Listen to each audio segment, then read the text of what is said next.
નમસ્કાર. શંખનાદમાં આપણે સતત ઉત્તર ગુજરાતના નેતાઓ સાથે ચર્ચા કરી રહ્યા છે, ઉત્તર ગુજરાતનો માહોલ જાણી રહ્યા છે. ત્યારે શંખનાદ કાર્યક્રમમાં જેની આતુરતાથી રાહ જોવાઈ રહી હતી અને જે ઉત્તર ગુજરાતનો અત્યાર સુધીનો રાજકારણનો સૌથી અનુભવી, સૌથી જૂનો અને સૌથી પ્રતિભાશાળી ચહેરો એવા જે પૂર્વ નાયબ મુખ્યમંત્રી નીતિનભાઈ પટેલ છે આપણી સાથે જોડાવાના છે. પરંતુ એ પહેલા થોડું જાણીએ નીતિનભાઈ પટેલ વિશે. ગુજરાતની રાજનીતિમાં નીતિન રતિલાલભાઈ પટેલ કદાવર પાટીદાર નેતા છે. 22 જૂન 1956ના રોજ વિસનગરમાં જન્મેલા નીતિનભાઈ પટેલે કાર્યકરથી લઈને નાયબ મુખ્યમંત્રીની ફરજ બખૂબી નિભાવી છે. દાયકાઓથી ગુજરાતના રાજકારણમાં દબદબો ધરાવતા આ નેતાએ નાણાં વિભાગ, માર્ગ અને મકાન વિભાગ, આરોગ્ય વિભાગની જવાબદારી નિષ્ઠાપૂર્વક નિભાવી છે. સાથે જ પરિવાર કલ્યાણ, તબીબી શિક્ષણ, નર્મદા યોજના, કલ્પસર યોજનાને સફળ બનાવવામાં સિંહ ફાળો આપ્યો છે. કુશળ વહીવટી ક્ષમતાનો જેઓ બહોળો અનુભવ ધરાવે છે તેવા નીતિનભાઈ પટેલ પાસેથી જ જાણવાનો પ્રયાસ કરીએ કે તેઓ અમૃતકાળમાં સુવર્ણકાળ તરફની સફરને કરીએ કેવા વિજન તેઓ અમૃતકાળમાં સુવર્ણકાળ તરફની સાથે જુએ. તો બિલકુલ આપણે સીધા નીતિનભાઈ સાથે ચર્ચા કરશું. અમારી ચર્ચામાં અમારા સહયોગી નિકુંજ, દીક્ષિત, ધર્મેશભાઈ તમામ લોકો છે. નીતિનભાઈ, ખૂબ ખૂબ સ્વાગત છે આપનું ગુજરાત ફર્સ્ટના કોન્ક્લેવમાં. આભાર.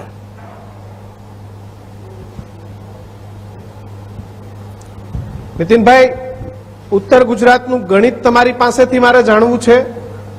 ઉત્તર ગુજરાતની બેઠકોનું ગણિત. ઉત્તર ગુજરાતમાં આ વખતે જ્યારે કોંગ્રેસે ઠાકોર વાદ ચલાવ્યો છે ત્યારનું ગણિત અને પ્રજા, ઉત્તર ગુજરાતની શાણી પ્રજા એ કઈ બાબતોને જોઈ અને આ વખતે મતદાન કરશે?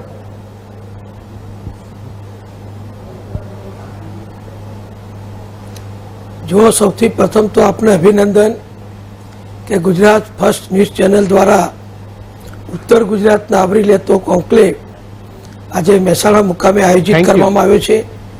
અને હું ઘણા કલાકથી આ જોઈ રહ્યો છું.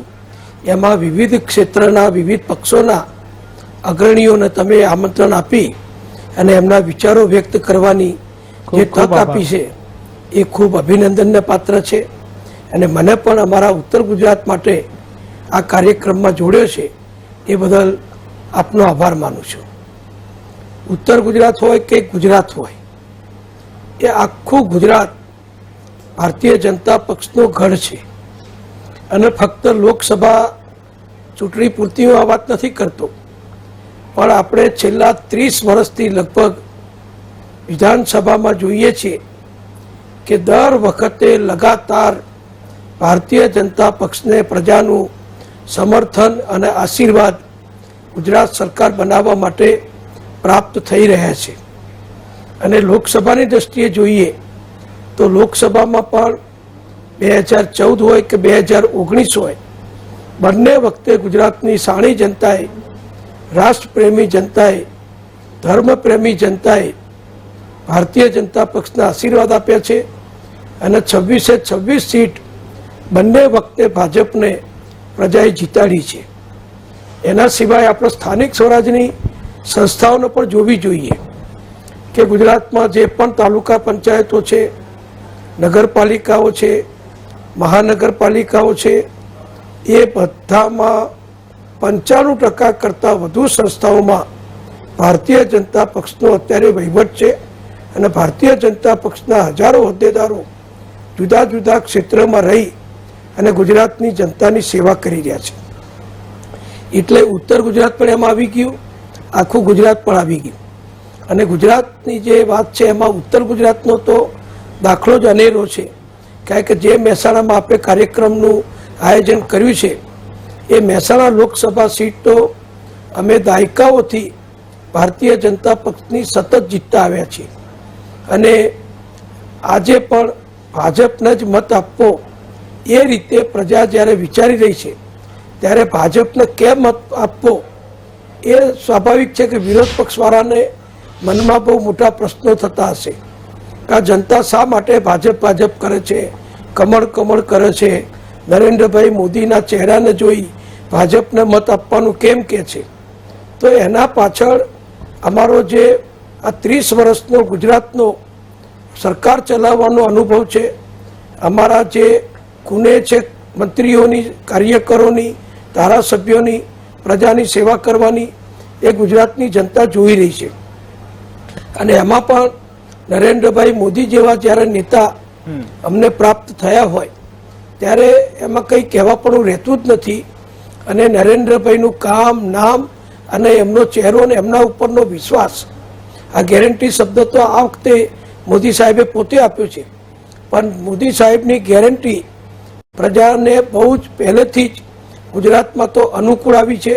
પછી નર્મદા યોજના પૂરી કરવાની વાત હોય, સુજલામ સુફલામ યોજના પૂર્ણ કરી અને ઉત્તર ગુજરાતને પાણી આપવાની વાત હોય, સૌની યોજના દ્વારા સૌરાષ્ટ્રને પાણી પહોંચાડવાની વાત હોય, આ બધું નરેન્દ્રભાઈના શાસન દરમિયાન ને એ પછી પણ અમારી ભાજપની સરકાર દ્વારા અમે લગાતાર કર્યું છે. હું કોંગ્રેસના નેતાઓને તમારા ત્યાં સાંભળી રહ્યો હતો, એ પ્રશ્નો રજૂ કરતા હતા ભૂતકાળના, પણ એક તો કોંગ્રેસની સરકારો હતી. આજે ગુજરાતની જનતાને ગામડે ગામડે 24 કલાક વીજળી એ નરેન્દ્રભાઈના શાસનમાં, તેઓ શ્રી જ્યારે મુખ્યમંત્રી હતા ત્યારે ગામડે ગામડે 24 કલાક વીજળી એ ભાજપની અમારી સરકારે આખા દેશમાં સૌ પ્રથમ વાર શરૂ કરી. એ તમારે બધા યાદ રાખવું જોઈએ. આ પેઢી નવી જે છે એમને તો ભૂતકાળના પ્રશ્નોનો લગભગ કોઈ ખ્યાલ જ નથી કે પાણીની શું પરિસ્થિતિ હતી, વીજળીની શું પરિસ્થિતિ હતી, શિક્ષણ આરોગ્યની શું પરિસ્થિતિ હતી અને રસ્તાઓની શું પરિસ્થિતિ હતી. આ બધું જે અમે 30 વર્ષમાં કર્યું એના કારણે ગુજરાત આખું કાયા પલટ થઈ ગયું છે. એટલે પ્રજા અમારી સાથે છે અને આ બધું જોઈને જ પ્રજા અમને એક સવાલ છે કે ક્ષત્રિય આંદોલન ચાલી રહ્યું છે ઉત્તર ગુજરાતની પણ ઘણી બધી બેઠકો ઉપર આ ક્ષત્રિય આંદોલનની અસરનો ફાયદો કોંગ્રેસને થશે તેવા કોંગ્રેસના નેતાઓએ દાવા કર્યા છે. તમને લાગે છે કે ક્ષત્રિય આંદોલનની અસર ઉત્તર ગુજરાતમાં થશે? સાબરકાંઠા બેઠક છે, મહેસાણા બેઠક પર પણ નાના મોટા મત છે, બનાસકાંઠા છે, પાટણ છે, તો ક્ષત્રિય સમાજ ભારતીય જનતા પાર્ટી છોડીને કોંગ્રેસને મત આપશે?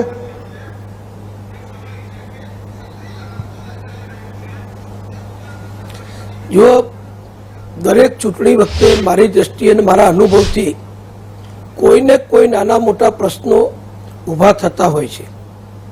પાટીદાર આંદોલન પણ આપણે બધાએ જોયું છે, નવનિર્માણ આંદોલન પણ જોયું છે, એ પહેલાં અનેક આંદોલનો ગુજરાતે જોયા છે, સહન કર્યા છે અને એમાંથી હેમખેમ બહાર આવ્યું છે. એટલે મને સંપૂર્ણ વિશ્વાસ છે કે અત્યારે જે પરિસ્થિતિ છે ક્ષત્રિય સમાજની નારાજગીની, એમાંથી પણ અમારો પક્ષ હેમખેમ બહાર આવશે અને અમારા બધા ઉમેદવારો જંગી બહુમતીથી વિજય પ્રાપ્ત કરશે.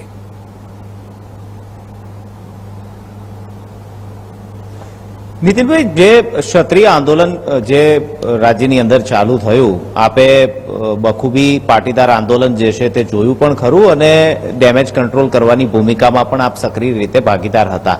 આપને એવું લાગે છે કે જે પ્રકારે પાટીદાર અનામત આંદોલન અને ત્યારબાદ તે આંદોલનને ઠારવા માટે જે ડેમેજ કંટ્રોલની ભૂમિકા ભજવવામાં આવી હતી, તેવી સક્રિય ભૂમિકા ક્ષત્રિય આંદોલનને ડામવા માટે કે તેના ડેમેજ કંટ્રોલ કરવા માટે ન ભજવવામાં આવી અથવા તો બહુ લાઇટલી લીધું આ ક્ષત્રિય સમાજની માંગણી કે તેમના આંદોલનના કારણે, કે જેના કારણે આજે રાજકોટથી ઊભી થયેલી આ જ્વાળા પૂરા રાજ્યની અંદર જોવા મળી રહી છે?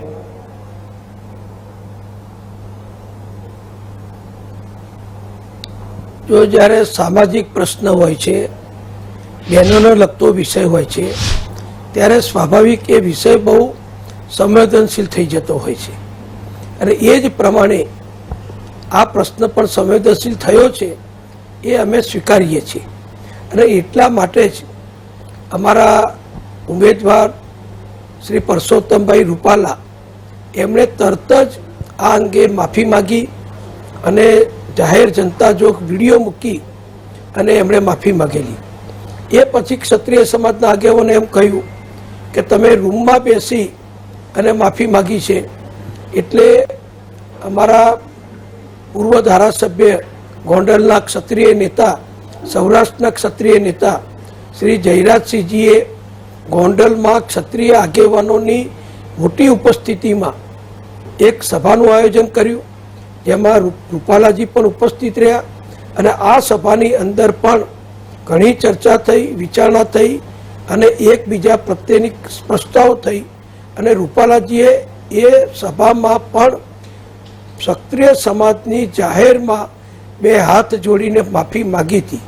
એટલે મોડું થયું છે કે માફી નથી માગી એ વાતનો કોઈ પ્રશ્ન રહેતો નથી. એ પછી પણ અમારા પ્રદેશ અધ્યક્ષ માન્ય શ્રી આર પાટીલજીએ પણ ક્ષત્રિય સમાજના આગેવાનો સાથે મુલાકાત કરી અને એ મુલાકાતમાં પણ પાટીલજીએ પણ બે હાથ જોડી રૂપાલાજી વતી સમાજની ક્ષત્રિય સમાજની માફી માંગી. આ બધું થઈ ચૂક્યું છે અને છેવટે મુખ્યમંત્રીશ્રીએ પણ એમના બંગલે ગાંધીનગરમાં ક્ષત્રિય સમાજની સંકલન સમિતિના નેતાઓને રૂબરૂમાં મળી અને આખા પ્રસંગે ચર્ચા કરી અને એનું નિરાકરણ લાવવા માટે ગંભીરતાથી ભૂપેન્દ્રભાઈ પટેલે પણ પ્રયત્ન કર્યો છે. એ સિવાય અમારા ભાજપના ક્ષત્રિય નેતાઓએ પણ સતત આજ સુધી એના માટે પ્રયત્ન ચાલુ રાખ્યા છે.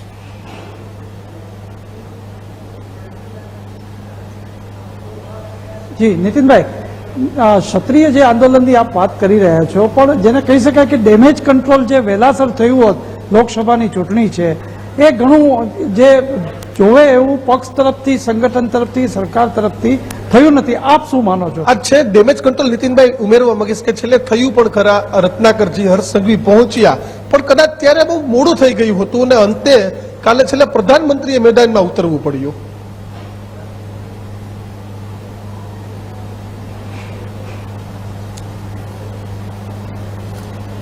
ધર્મેશભાઈ, આપ તો સૌરાષ્ટ્રના બહુ નજીકના જાણકાર છો, અનુભવી છો.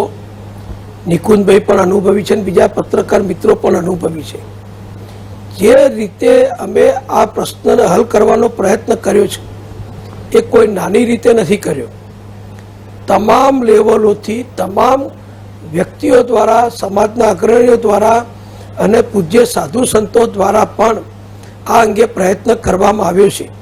અને ગઈકાલે જ આપે જોયું કે રાજકોટની અંદર માધાતાસિંહ, રાજકોટના રાજવી પરિવારના વ્યક્તિ તરફથી, નેતા તરફથી એમણે પણ અનેક રાજવીઓને સાથે રાખી અને આ અંગે સ્પષ્ટતા કરવાનો અને પક્ષને મદદરૂપ થાય એ પ્રમાણે કામગીરી કરી છે. અને ગઈકાલે આખા ગુજરાતે નહીં, આખા દેશ અને દુનિયાએ જોયું કે માનનીય વડાપ્રધાન નરેન્દ્રભાઈ મોદીજી એ ગુજરાતના 2 દિવસના પ્રવાસે હતા. ગઈકાલે જ્યારે જામનગરમાં મોદી સાહેબની સભા હતી તો સભામાં જતા પહેલાં માનનીય નરેન્દ્રભાઈએ જામ સાહેબના બંગલે એમની મુલાકાત લીધી, એમને આશીર્વાદ લીધા અને જામ સાહેબ તરફથી એમની જે હાલારી પાઘડી છે એ પણ મોદી સાહેબને પહેરાવી અને આશીર્વાદ આપવામાં આવ્યા. અને એ પાઘડી સાથે જ માનનીય નરેન્દ્રભાઈ વિરાટ સંમેલનમાં ઉપસ્થિત રહ્યા. એટલે આ બધું ક્ષત્રિય સમાજની લાગણી જીતવા માટે, ક્ષત્રિય સમાજની દુભાયેલી જે લાગણી છે એને ઠંડી પાડવા માટે અને ક્ષત્રિય સમાજને પણ દેશના હિતમાં ભાજપની સાથે જોડાવા, સનાતન ધર્મના હિતમાં ભાજપને સમર્થન આપવા અને ગુજરાતના હિતમાં પણ ભાજપને સમર્થન આપવા મોદી સાહેબે જે નીતિનભાઈ મારો પ્રશ્ન આ છે, નીતિનભાઈ મારો પ્રશ્ન આ છે કે જ્યારે ઉત્તર ગુજરાતની અંદર ઠાકોર વાત ચલાવ્યો છે, પાટણથી ઠાકોર, બનાસકાંઠાથી ઠાકોર, સાથે જ મહેસાણાથી ઠાકોર, આ ક્ષત્રિય ઠાકોર વાત ચલાવ્યો છે, એમાં આ ક્ષત્રિય આંદોલન છે.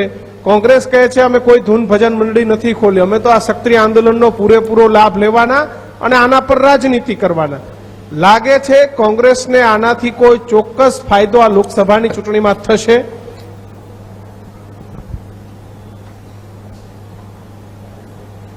જો કોંગ્રેસ હોય કે કોઈ પણ વિરોધ પક્ષ હોય, જે સત્તાધારી પક્ષ હોય કે જેની સામે આ બધા ચૂંટણી લડતા હોય, એમના સામે કંઈક ના કંઈક નાના મોટા સાચા ખોટા પ્રશ્નો ઊભા કરી અને આંદોલન કરવું, કરાવવું, એને ઉશ્કેરવું, એને વધુ મજબૂત બનાવવું, એ પ્રયત્ન રાજકીય રીતે બધા કરતા જ હોય છે. એટલે કોંગ્રેસ પણ આ પ્રયત્ન કરે એ સમજી શકીએ છીએ, સ્વીકારીએ છીએ. આપે જે ઠાકોરવાદની વાત કરી, હમણાં આપણા જ કાર્યક્રમમાં આપને ત્યાં ભાઈ શ્રી લાલજીભાઈ દેસાઈ હમણાં કોંગ્રેસના કાર્યકર તરીકે, નેતા તરીકે તે ઉપસ્થિત હતા. તો હું આપને કહું કે મહેસાણા લોકસભા સીટ ઉપર લાલજીભાઈ પણ ઉમેદવારના દાવેદાર હતા, પણ કોંગ્રેસને રાજકીય સમીકરણો જોતા એમ લાગ્યું કે લાલજીભાઈના બદલે અત્યારે જે ભાઈ ઉમેદવાર રામાજીભાઈ ઠાકોરને કોંગ્રેસે મહેસાણા પસંદ કર્યા છે તો એ યોગ્ય રહેશે. એટલે એમણે બનાસકાંઠામાં પણ ઠાકોર, મહેસાણામાં પણ ઠાકોર અને પાટણમાં પણ ઠાકોર, આખા ઉત્તર ગુજરાતમાં કોંગ્રેસે બીજી કોઈ જ્ઞાતિ, જાતિ, સમાજ, પછી ચૌધરી સમાજ હોય, રબારી સમાજ હોય, ક્ષત્રિય સમાજ હોય, પાટીદાર સમાજ હોય કે કોઈ પણ સમાજને સ્થાન આપ્યું નથી. અને જે માધવસિંહભાઈ વખતે જે ખામ થિયરી હતી એ ખામ થિયરીને ફરીથી અમલમાં મૂકવાનો મારી દ્રષ્ટિએ કોંગ્રેસે પ્રયત્ન કર્યો છે. જી નીતિનભાઈ, જ્યાં અત્યારે અમે છીએ આ કોન્ક્લેવ કરી રહ્યા છે તે મહેસાણા લોકસભા સીટ માટે આપનું પણ નામ આવ્યું કે નીતિનભાઈએ પણ દાવેદારી કરી છે અને ત્યારબાદ આપે સ્પષ્ટતા કરી કે હું મારી દાવેદારી જે છે તે પાછી ખેંચું છું. આપના જેટલા અનુભવી, આપના જેટલા પીઢ રાજકારણી ભાજપની અંદર હવે ગણીને વેઢે ગણી એટલા જ બચ્યા છે. નીતિનભાઈ પટેલની હવે પછીની રાજકીય ભૂમિકા પક્ષની અંદર કઈ રીતની આપ જોઈ રહ્યા છો?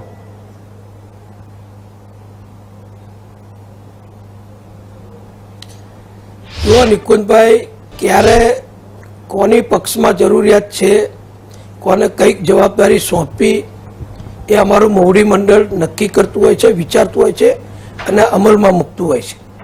એટલે રાજકારણમાં કોઈ વસ્તુનું પૂર્ણવિરામ નથી હોતું કે રાજકારણમાં કોઈ વસ્તુ કદી પૂરી નથી થતી, સિવાય કે વ્યક્તિ પોતે સ્વેચ્છાએ રાજકારણ છોડી દે. હું ભાજપનો કાર્યકર છું.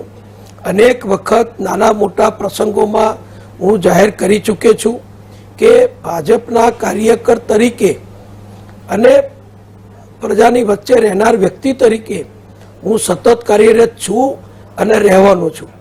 હોદ્દો ગમે તે હોય, સ્થાન ગમે તે હોય, જવાબદારી ગમે તે હોય, પણ કાર્યકર તરીકે તો કોઈ એમાં ના પાડી શકવાની કોઈ સ્થાન નથી હોતું. એટલે હું ને મારી જેમ લાખો કાર્યકરો પક્ષનું કામ કરીએ છીએ અને અમારું પક્ષનું મોવડી મંડળ પણ જે મહત્વની જવાબદારીઓ હોય એ અમને અવારનવાર સોંપે છે. હમણાં જ આપને બધાને ખ્યાલ છે કે રાજસ્થાન વિધાનસભાની ચૂંટણી પૂર્ણ થઈ, જેમાં ભારતીય જનતા પક્ષનો વિજય થયો અને ભાજપની સરકાર બની. તો ત્યાં પણ રાજસ્થાનના ચૂંટણી સહપ્રભારી તરીકે અમારા કેન્દ્રીય મોવડી મંડળે મારી નિમણૂક કરી હતી. તો એ જવાબદારી પણ મેં નિભાઈ. અત્યારે હું પાર્લામેન્ટરી બોર્ડ ગુજરાતનો પણ સભ્ય છું અને અમારી રાષ્ટ્રીય કારોબારીનો પણ સભ્ય છું. એટલે આ બધું તો સતત ચાલતું જ હોય છે અને પ્રજામાં માન, સન્માન અને તમારા જેવા પત્રકાર મિત્રોની પણ લાગણી કાયમ મારી સાથે જોડાયેલી છે. એટલે હોદ્દો છે કે નથી એ બહુ મહત્વ નથી. ઘણી વખત એવું પણ જોવાય છે કે હોદ્દેદારને કોઈ ઓળખતું પણ ના હોય અને જે પ્રજાની વચ્ચે રહેનાર હોય એને બધા ઓળખતા હોય છે.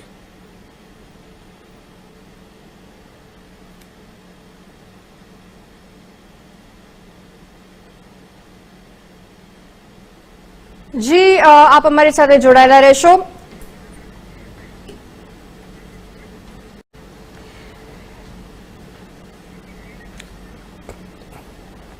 જી નીતિનભાઈ, તમને મારો એ સવાલ રહેશે કે કન્ક્લેવ વિશે આપ શું કહેશો? ગુજરાત ફર્સ્ટ દ્વારા જે આ સૌથી મોટો કન્ક્લેવ કરવામાં આવ્યો છે તેના વિશે શું કહેશો આપ?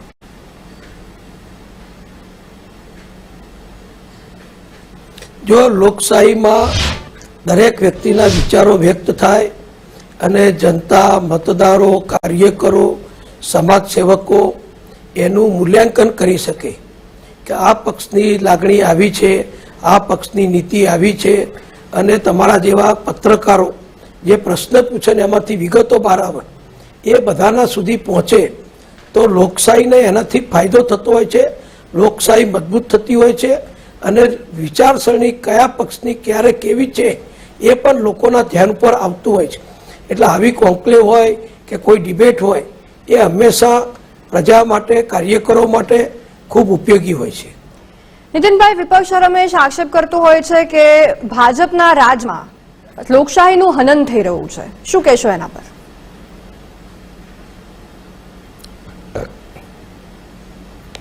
જો લોકશાહીનું હનન, ચૂંટણીઓ થાય છે, પ્રજા મત આપે છે, ધારાસભ્યો, લોકસભાના સભ્યો એ પ્રજા ચૂંટે છે, જેની બહુમતી આવે એની સરકાર બને છે.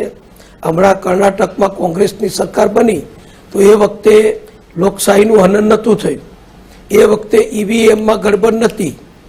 તો આ બધું તેલંગાણામાં કોંગ્રેસની સરકાર બની તો ત્યાં ઈવીએમ બરાબર, ત્યાં લોકશાહી બરાબર, અને ગુજરાતમાં, રાજસ્થાનમાં, બીજા દેશના મોટાભાગના રાજ્યોમાં ભાજપની જંગી બહુમતીથી સરકારો બને, વારંવાર બને, એ વખતે લોકશાહીનું હનન દેખાય છે. એક તે ઈવીએમમાં ખામી દેખાય છે. એટલે આ બધું ખાલી ઉપજાવી કાઢેલા પ્રશ્નો છે. પ્રજા બહુ સમજુ છે, શાણી છે, અને દરેક સમયે બધા જોઈ અને ઉમેદવારોને પસંદ કરતા હોય છે અને મત આપતા હોય છે. એટલે કોઈ પણ પ્રશ્ન એવો નથી હોતો કે લોકોની જાણકારીમાં ના હોય.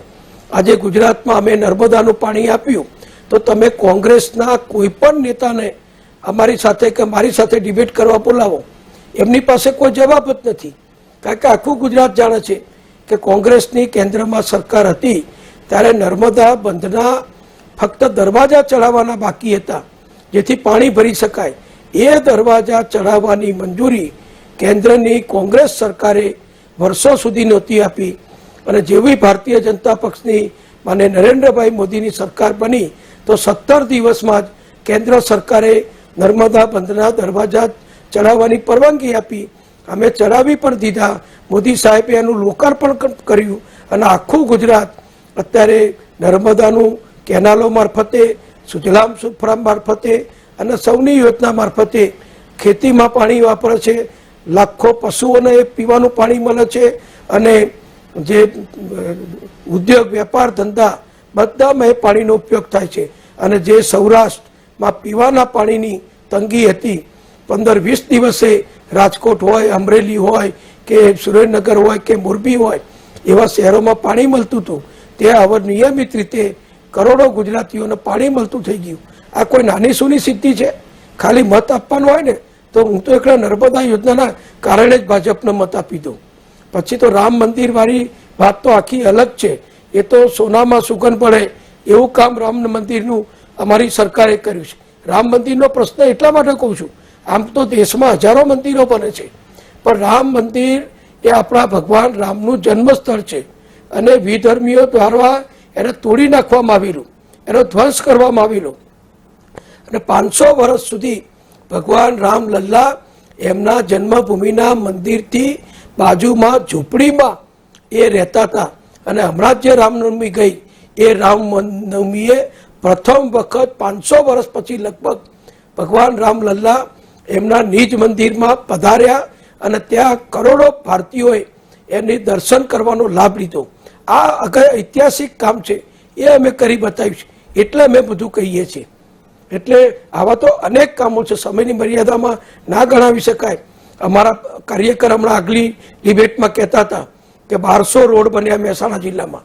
માર્ગ મકાન મંત્રી તરીકે હું તમને કહું, હું માર્ગ મકાન મંત્રી હતો. આખા ગુજરાતમાં પ્લાન અને નોન પ્લાન રસ્તા, કોઈ પણ નાનામાં નાનું ગામડું હોય, પાકા ડામર રસ્તા વગર અમે રવા દીધું નથી. મોટા મોટા highway, 4 lane highway, 6 lane highway, ગાંધીનગરનો સરખેજ સુધીનો હાઈવે, રાજકોટનો 6 લેન હાઈવે બની રહ્યો છે. બગોદરાથી જે આપણે વડોદરા તરફ જતો હાઈવે બનાવ્યો 6 લેન, બનાસકાંઠાના રસ્તાઓ બનાવ્યા. ગુજરાતનો કોઈ વિસ્તાર એવો બાકી નથી. નર્મદા નદી ઉપર એક જ પુલ હતો, બહુ તકલીફ પડતી હતી ટ્રાફિકમાં. અમે ભરૂચ શહેરમાં બીજો એક મોટો 4 લેન હાઈવે પુલ બનાવ્યો. તો આ બધું કેટલું એ કર્યું છે. તો આ બધું અમે ગર્વથી કહીએ છીએ. અમે કર્યું છે ને કહી શકીએ છીએ. કોંગ્રેસ નથી કરી શકી માટે એમને સાંભળવું પડે છે. એમણે કીધું હોત તો અમે સાંભળત. એમણે કર્યું છે તો કેમ નથી કહેતા? જે થયું છે અમારા વખતમાં થયું છે. એટલે ગુજરાતનો પ્રગતિ, ગુજરાતનો વિકાસ અને ભારતનું નામ, માન, સન્માન, ગૌરવ એ છેલ્લા 10 વર્ષમાં મોદી સાહેબના નેતૃત્વમાં આખી દુનિયાએ સ્વીકાર્યું છે. આખી દુનિયામાં કોઈ પ્રશ્ન થાય વિદેશ નીતિનો તો ભારતનું માર્ગદર્શન અને ભારતનો અભિપ્રાય દુનિયાભરના દેશો લે છે. અને બીજું આપને કહું કે આરબ દેશો જે મોટે ભાગે મુસ્લિમ દેશો છે, સંપૂર્ણ મુસ્લિમ દેશો છે, ઇસ્લામિક દેશો છે, એ ઇસ્લામિક દેશના રાજવીઓ તરફથી પણ આપણા વડાપ્રધાન માનનીય નરેન્દ્રભાઈ મોદીને એમના દેશના સર્વોચ્ચ એવોર્ડથી નવાજવામાં આવ્યા છે, એમનું સન્માન કરવામાં આવ્યું છે. જેમ આપણો ભારત રત્ન એવોર્ડ હોય એવા ત્યાંના એવોર્ડ ત્યાંની ઇસ્લામિક રાજ્યોની સરકારોએ આપ્યા છે. આ સંબંધો મોદી સાહેબે દરેક દેશો સાથે વિકસાયા છે. આ કોઈ નાની સોની વાત નથી. પાકિસ્તાનને એકલું અટુલું કરી દીધું છે, પાકિસ્તાનને બિચારું આપણું કરી દીધું છે. એટલે કોઈ આપણી સામે એવું નથી રીતું કે જે આપણી સામે આંખ ઊંચી કરીને વાત કરી શકે. આપણે બધા સાથે પ્રેમથી સંબંધો બનાવી અને દુનિયામાં આગળ વધી રહ્યા છીએ. નીતિનભાઈ, અમારી સાથે જોડાવા બદલ આભાર.